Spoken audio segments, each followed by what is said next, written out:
तर विरोधी पक्षनेते विजय वडेट्टीवार यांनी न्यायमूर्ती राहुल रोकडे यांच्या बदलीविषयी भाष्य केलंय।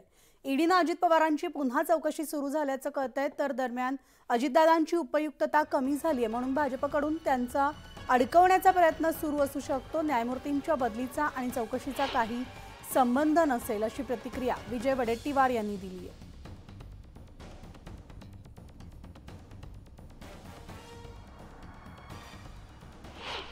खरं तर वस्तुस्थिती सत्तेमध्ये आल्यानंतर सगळं क्लोज होईल, पण आता अजितदादांची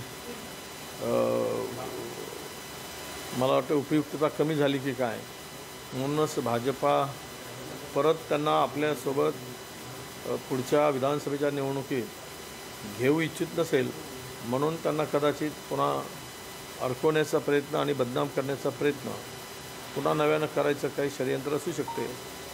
त्यामुळं त्या बदलीचा आणि याचा काही संबंध जोडण्यात अर्थ नाही।